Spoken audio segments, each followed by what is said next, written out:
Hello, this is Kenny. Welcome to lesson number 20. This will be the last lesson of what I'm calling grade 2, and we'll make it a little more complicated down the road into grade 3. For this lesson, I want to discuss what is called a round. Now, this is a very, very common thing. You might have even learned how to sing these in kindergarten or elementary school or something. They're very, very, very common. But they date back way hundreds of years back, okay? And before I describe exactly how a round works, I will be playing you the round I will be teaching, and it is something you may know. It is called Frere Jacques, or in English, Brother Jacques.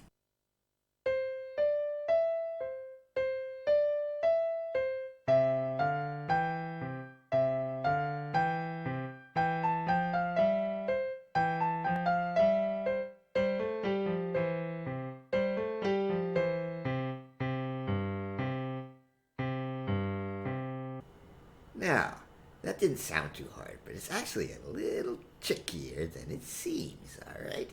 But first, before I get on to the lesson, I have to describe to you what is a round. And a round, whether you sang these when you were young or even still, it's been around hundreds of years, and it was particularly famous in the Baroque era.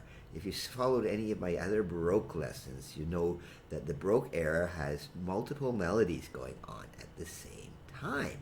And this is the same thing with a round, except it's actually the same melody. So if you just take the very start,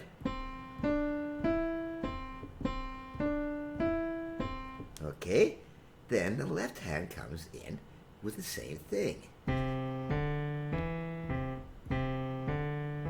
It's just it's delayed. So the right hand comes in first, and then the left hand comes in after. So it's actually the same melody, just overlaid on top of each other. And when you're singing this or with musical instruments, other than the piano, it's very easy to put these lines on top of each other. But on the piano or a keyboard, it's a little trickier. It gets into what's the area called counterpoint. All right? But I'm not going to get too detailed, but the main thing is that this melody just keeps going on top of each other. All right? All right, there's more rounds than other than Frere Jacques. You got Row, Row, Row Your Boat is another very famous round, okay? But these things are old stuff. And Frere Jacques in itself, it's dated from about, the earliest occurrence of this is about 1780. So this is over 200 years old, this piece of music, all right? All right, on to how to play this. As usual, practice it hands separately. And this is very important, particularly in a thing like this round here. All right, so we'll go for the right hand first. The fingering is not particularly very difficult. There's a reason I'm going to start up on this high C, and I'll explain that very easily to you later in the lesson when it comes into the point where it gets a little tricky here. But anyway, what you want to do, you can make out your own fingering. You can just play. Start with the thumb, or if you want to start with the second finger. And then the next phrase here.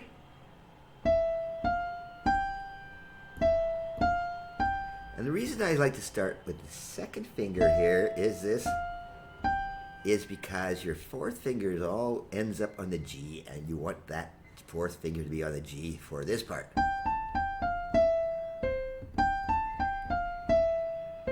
And then you just take out your hand for the rest of it. Very simple, all right? There's this part right here. That's the C, G, back to C, all right? And the left hand, the same thing, except here you can play it with your third or your second finger. And then the second phrase. Here's where it gets a little bit tricky here, all right? Okay, because there's a little bit of a stretch there between your fourth and your fifth fingers. From the E to the C. So that will take a little practice. So that's why you want to practice these separately. And then on bottom here, very simple. Okay, very simple. The hard part of this thing is when you are trying to put them together. All right, so you want to do this very slowly. All right, when you're first trying to put these together.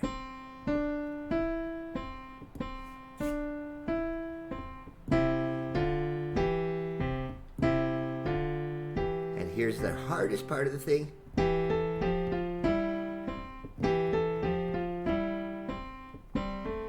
See, now there's why I started on the top C. I did that on purpose, because your fingers get mushed. You can't do that. All right, so that's why I started up here. All right, so you didn't get that mush. All right, you can practice it down here, not a problem when it's one hand. And if you were people singing it there, no problem. But again, here you can't do it, buddy. Okay, sometimes you just have to improvise a bit. So it's basically why I put it up here is so the fingers don't get tangled, which can be done. Even on an organ, you could do it in actually the same octave, because organs have more than one keyboard for the most part. All right, but anyway, besides that, that's all there really is to it. So you have the first melody, and then the second part where the left hand comes in. And then the third part.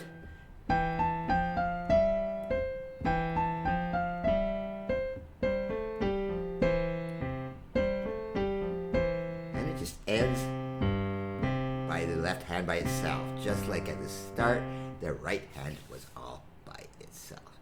Now for real fun, I'm going to leave this to you. I'm not going to put it on the sheet music, all right? But if you really want to, you can play it in reverse. And what I mean by in reverse is you can have the left hand starting and the right hand following the left hand. So here is a version of that.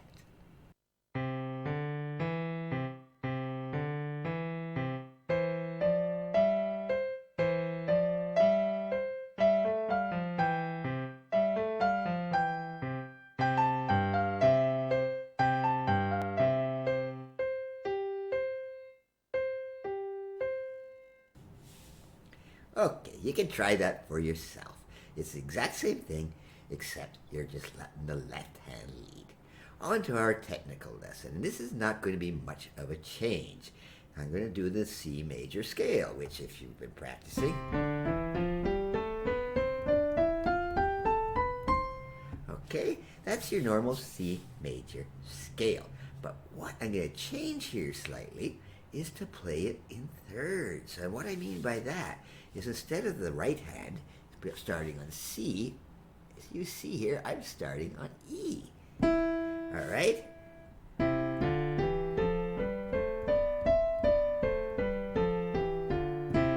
Okay? And that's nice harmonies. Thirds are nice harmonies, all right? Sixes are nice harmonies. And this is just good exercise. It's nothing you'd have to do. But what's different here? The left hand is exactly the same.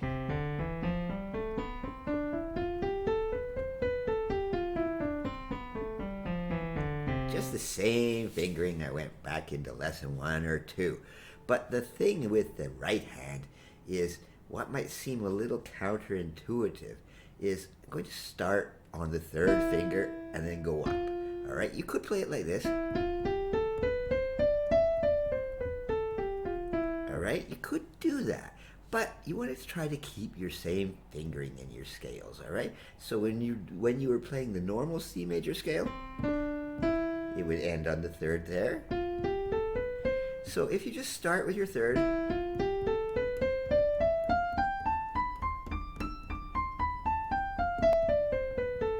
you haven't really changed your fingering at all. So this is just a nice little exercise. It's nothing too important. If you don't want to learn this one, you don't have to, but it just sounds really good to play.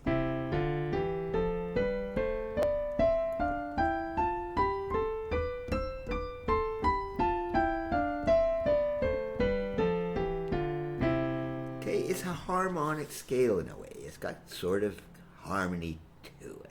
All right, nothing too complicated. And if you want to fool around with it, go ahead. Try and do just like the other way.